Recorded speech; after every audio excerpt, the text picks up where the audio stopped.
Kalau melihat peta ekonomi, sesungguhnya sudah sejak awal Joko Widodo gagal. Maka punya sikap dua politik. Walaupun kemudian ada beberapa pendapat partai politik juga tidak setuju. Tapi mari kita lihat sekarang, apa kepentingannya untuk itu? Saya bilang ada 5 kepentingannya. Kepentingan yang paling utama tentu bukan sekedar kepentingan material, tapi kepentingan perlindungan. Kita tahu kasus Gibran Kaesang di KPK, suka tidak suka, sama seperti sikap SBY yang tidak ingin Ibas masuk ke KPK, sama. Coba lihat urut nama-nama pada kasus Johnny G. Plate. Siapa orang-orang itu yang kemudian lihat pada posisi TKN? Lihat pada kasus TKN. Siapa yang duduk sebagai orang-orang keuangan di TKN? Bisnis mereka sebelumnya apa? Relasinya kayak gimana? Akan telusur. Kata kuncinya sederhana sesungguhnya. Pada cerita Johnny G. Plate, buka aliran uangnya, PPATK suruh bongkar itu. Nah, untuk masuk pemakjulan sesungguhnya dalam rangka gagasnya Denny Indrayana dan kawan-kawan, masuk dulu lewat kasusnya PPATK pada kasus Johnny G. Plate. Nah, kena di situ. Dan semoga Allah Subhanahu wa taala menghancurkan sehancur-hancurnya para pelaku pembantaian 6 syuhada pengawal kami dan yang memerintahkannya, serta para aktor intelektualnya juga yang merestuinya, dan semua yang terlibat dalam pembantaian sadis dan brutal tersebut secara langsung maupun tidak langsung. Allahumma dammirhum tadmira waqtulhum badada wala tughadir minhum ahada ya qawi ya matin ya muntaqim amin ya rabbal. Sahabat semua, kalau melihat peta ekonomi sesungguhnya sudah sejak awal Joko Widodo gagal. Ingat nggak kampanye 2014 yang berteriak-teriak $1 sampai dengan 10.000 siapa? Media apa saja? Muncul kekaguman orang pada ekonom-ekonom dari universitas bergengsi di Jawa Tengah sana, di Jogja sana. $1, 10.000 dibenarkan oleh 2 media besar habis-habisan. Saya bilang anak mimpi. Pada saat Joko Widodo dilantik menjadi Presiden RI 20 Oktober 2014, $1 sama dengan 12.401 rupiah. Saya bilang nggak bakal mungkin lebih rendah dari 12.000. Maka saya tuding namanya Alma, saya nggak usah sebut karena menjadi fitnah kubur. Benar, orang yang sudah meninggal salah satunya. Saya bilang nggak mungkin bisa tercapai. Anda adalah ekonom yang menyesatkan, saya bilang dalam sebuah talk show live, gitu ya. Dan saya buktikan tidak. Per hari ini sekarang dolar nilainya 14.875. Artinya dalam perspektif moneter, kita lihat perspektif moneter nilai tukar gagal. Karena kecenderungannya naik begini ngelihatnya. Terus walaupun naiknya dalam bahasa undang-undang tentang Bank Sentral, tentang Bank Indonesia, tugas BI adalah mencapai nilai tukar yang stabil pada harga yang wajar. Kalau terus-menerus dengan naik begitu harganya stabil tapi nggak wajar dong. Satu, dampak dari posisi nilai tukar kayak gini dia terkena pada inflasi dan suku bunga. Pada inflasi dan suku bunga kelihatan perbankan tidak terlampau berpihak kepada publik, hanya berpihak kepada namanya konglomerat. Muncullah kritik dari yang namanya BCA tentang kebijakan suku bunga. Jauh sebelumnya dikritik juga sama pihak lain gitu. Begitu juga soal inflasi. Oke, soal moneter selesai. Kita pindahkan sekarang ke fiskal. Dari nilai tukar dia berpengaruh ke persoalan pendapatan dan ke persoalan belanja. Di persoalan pendapatan per hari ini gitu ya, berdasarkan resmi, saya cuma menghitung berangka-angka yang resmi saja. Dari perpajakan dapat 17-18 triliun, 1.718 triliun.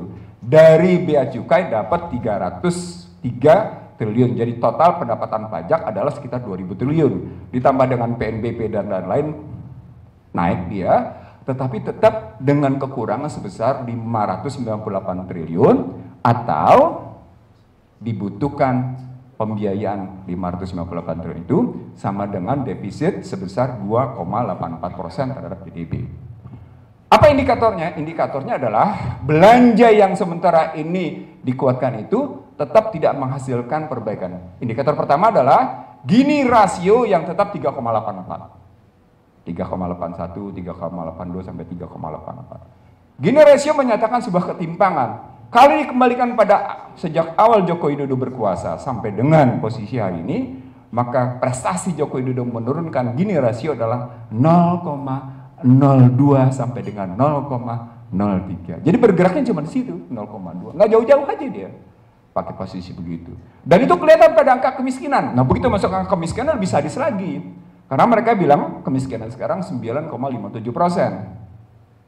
Tetapi andai kata 1,9 dolarnya itu diikuti titah Bank Dunia yang menyatakan perlunya angka kenaikan itu menjadi 3,2 dolar, maka angka kemiskinan disebut orang sebagai 40%. Saya menghitung, bukan 40%. Kalau pakai hitung-hitungan BPS gitu ya, dia bergerak antara 27 sampai 40. Logikanya begitu. Itu berarti berhubungan dengan pengangguran. Siapa yang nganggur? Yang nganggur sarjana. Apa poinnya berarti? Itu berarti belanja negara tidak efektif. Ketemu deh. Pantes kalau begitu tax ratio susah sekali naik karena belanjanya tidak efektif. Sekarang pertanyaan, kenapa sampai saya uraikan kayak gini? Karena saya ingin mencari satu pembenaran atau kemudian satu pembantahan terhadap cawe-cawe, terhadap preemptive policy dengan pendekatan ekonomi politik. Kalau kita pakai pendekatan ekonomi politik, maka kalimat cawe-cawe itu sebagai preemptive policy. Saya ulang, sebagai preemptive policy, bukan cuma sekedar ikut membantu. No, ini preemptive policy, apalagi dia sebagai kepala pemerintahan. Maka bisa dibenarkan nggak? Secara hukum nggak bisa, secara ekonomi bisa nggak? Nggak bisa juga tuh.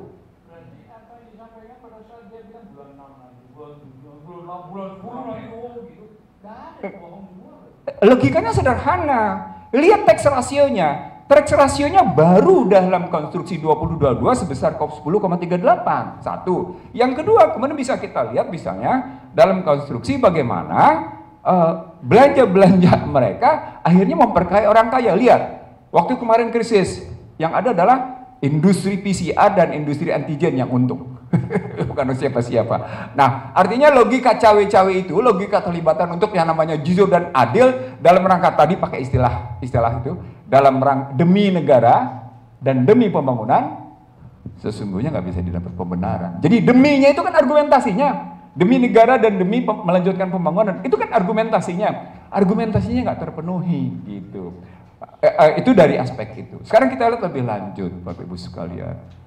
Kalau kita ngelihat konstruksinya begitu, secara hukum politik begini, secara ekonomi seperti yang saya sebut sekarang, apa yang bisa kita dapat dari posisi sekarang? Sesungguhnya dari mulai kasus Partai Prima, ya, dari mulai kasus Partai Prima yang mengajukan gugatan tata usaha negara di Pengadilan Negeri Jakarta Pusat, sampai kemudian PK-nya Muldoko, ditambah lagi dengan beberapa peristiwa politik seperti musyawarah rakyat, lalu kemudian terjadi juga pertemuan Nusantara, lalu pertemuan beberapa kali. Poinnya cuma satu, kalau tidak menambah periode, dia memperpanjang. Oke, saya sudah tahu sejak awal PDIP tidak pernah setuju untuk penambahan periode. Tapi kemudian ada dua sikap yang muncul dari beberapa partai politik, terutama karena kenyamanan. Perpanjangan boleh dong, nggak capek, enjoy. Nggak perlu boleh dong, gitu. Maka punya sikap dua politik. Walaupun kemudian ada beberapa pendapat partai politik juga tidak setuju. Tapi mari kita lihat sekarang, apa kepentingannya untuk itu? Saya bilang ada 5 kepentingannya. Kepentingan yang paling utama tentu bukan sekedar kepentingan material, tapi kepentingan perlindungan. Kita tahu kasus Gibran Kaesang di KPK. Suka tidak suka, sama seperti sikap SBY yang tidak ingin Ibas masuk ke KPK. Sama. 2014, siapapun orangnya pasti akan membarget agar Ibas tidak bernasib seperti almarhum sudah meninggal, dia sudah selesai. Nggak ada kita sebut ya, karena almarhum yang menyebut. Yang sudah meninggal itu, dan dia menyebut di situ posisinya. Oke, dia harus mengamankan. Yang kedua, Ahok harus juga diamankan, karena Ahok yang menyatakan tegas-tegas, kalau bukan karena pengembang Joko Widodo tidak bisa jadi presiden. Harus diamanin. Kalau mengamaninnya namanya Ahok, Itu kan berarti ada kepentingan pengamanan para konglomerat. Sekarang pertanyaan, konglomerat itu sedang berbisnis apa? Bagaimana sekarang posisinya? Sudah return belum? Nah, ketika masuk sedang return, itu masuk kasus Johnny G. Plate. Coba lihat urut nama-nama pada kasus Johnny G. Plate. Siapa orang-orang itu yang kemudian lihat pada posisi TKN? Lihat pada kasus TKN. Siapa yang duduk sebagai orang-orang keuangan di TKN? Bisnis mereka sebelumnya apa? Relasinya kayak gimana? Akan telusur. Kata kuncinya sederhana sesungguhnya. Pada cerita Johnny G. Plate, buka aliran uangnya, PPATK suruh bongkar itu. Nah, untuk masuk pemakjulan, sesungguhnya dalam rangka gagasnya Denny Indrayana dan kawan-kawan, masuk dulu lewat kasusnya PPATK pada kasus Johnny G. Plate. Nah, kena di situ. Itu melihatnya. Dua ya alasan itu. Alasan jadi alasan Gibran, alasan Ahok, dan kemudian alasan Johnny G. Plate. Yang paling penting adalah kasus kereta api cepat dan kasus IKN. Bapak Ibu sekalian, pada kasus kereta api cepat yang Anda harus tahu adalah pada Juli 2022, tepatnya 25 Juli 2022 di Beijing sudah muncul kesepakatan bahwa yang namanya pemerintah Indonesia akan memberikan jaminan APBN. Jadi cost overrun atau ngebangkaknya biaya yang diminta yang terjadi itu menggambarkan beberapa hal. Saya tidak ingin menyatakan soal macam-macam di belakang soal saham kereta api cepat ya. Apalagi kemudian terjadi macam-macam perubahan dari Gambir sampai akhirnya ke Halim gitu misalnya. Atau katakan sekarang sesungguhnya bukan Trans kereta api cepat Jakarta Bandung, tapi sesungguhnya high speed railway Trans Jawa yang ujungnya dari Jakarta sampai dengan Banyuwangi. Yang ingin saya sampaikan, saya tahu Anda terburu-buru, tapi saya ingin mengatakan begini. No. Saya tahu, saya ngerti. Tapi saya ingin mengatakan begini, di balik kereta api cepat ini, problematiknya luar biasa loh. Cuma terkadang diputar balik sehingga kelihatannya keluar kata-kata. Siapa bilang APBN kita tidak mampu? Gimana mungkin sih ngomong APBN itu tidak mampu? Dia sudah punya beban berat kok. Bapak Ibu sekalian, Bung Ahmad Husainuddin, cawe-cawe itu bisa dilihat dalam dua perspektif. Perspektif pertama apa yang disebut dengan discretionary policy.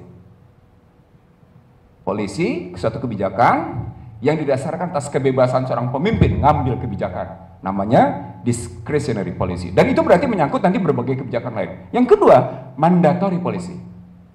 Satu kebijakan yang didasarkan atas perintah. Sekarang, kalau kita ngambil pada kasus kereta api cepat, yang kemudian nanti berhubungan dengan cawe-cawe, dia ada di mana? Dia sesungguhnya dalam konstruksi keinginan melakukan discretionary untuk mencapai mandatory karena sudah menjadi program.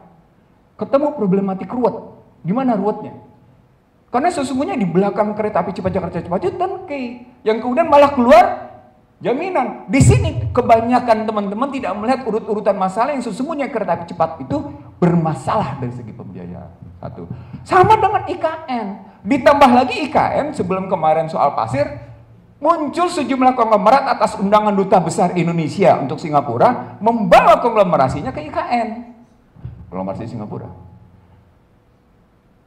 Kalau kita melihat ini, maka cawe-cawe sebagai preemptive policy sesungguhnya bukan variabel tunggal.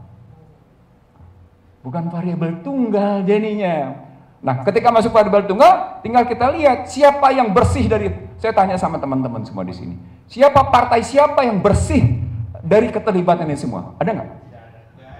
Kalau Anda sudah dibilang nggak ada, berarti harapan untuk pemakzulan sesungguhnya hampir-hampir tidak ada. Dan berarti apa yang disampaikan oleh Lim Bianki, nggak usah pakai namanya Yusuf Wanandi, karena memang namanya aslinya ya Lim Bianki. Apa yang disampaikan oleh Yusuf Wanandi atau alias Lim Bianki, pada hakikatnya akan terjadi begitu. Apalagi kita tahu bahwa, maaf ya, beberapa tokoh utama di balik Lim Bianki adalah orang-orang penting di East West Center.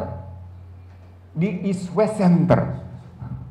East West Center adalah sebuah lembaga think tank NGO di bawah binaan Kementerian Luar Negeri Amerika yang mencoba mempengaruhi beberapa tokoh untuk melanjutkan kebijakan-kebijakan Amerika. Jadi kita tahu nih pertarungan ini apa. Disitulah ketemu saya. Ini jangan-jangan sikap Denny Indrayana ketemu dengan di sini nih, akan larinya begini. Nah, cuma tinggal kita pilih, apakah dua pasangannya ini, pasangan Ganjar dengan Prabowo, atau kemudian saya nih mandangnya Prabowo dengan Anies. Ngelihatnya begitu gitu. Saya kira begitu pengantar diskusi. Saya setuju melanjutin karena masih banyak data yang belum saya kemukakan berkaitan dengan prestasi-prestasi ekonomi di level mikro. Terima kasih. Assalamualaikum warahmatullahi wabarakatuh. Bismillahirrahmanirrahim guys. Sekarang ada babe rolen, babe roti molen. Roti ini dibuat yang pasti rasanya enak ya. Ada 3 rasa. Nih, ada pisang keju, ada tape keju, ada pisang coklat. Ini dibuat tanpa bahan pengawet dan melayani pesanan-pesanan kalian yang seputaran Jabodetabek, bisa buat nemenin ngopi, buat acara-acara boleh. Dan ini karena gue paling suka pisang keju, nih gue dulu yang nyoba nih. Ya, dia tuh kayak crunchy gitu depannya tuh. No.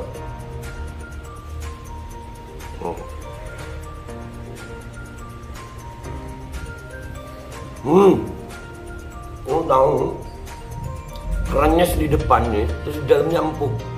Ya Allah. Udah nggak usah lama-lama, lu kalau kepingin langsung pesen aja, itu ada nomor WA-nya, nanti gua kalau cantumin, ada juga IG-nya, langsung pesen, murah. Segini cuman nanti dia tanya itu 35.000 kalau nggak salah. Ya.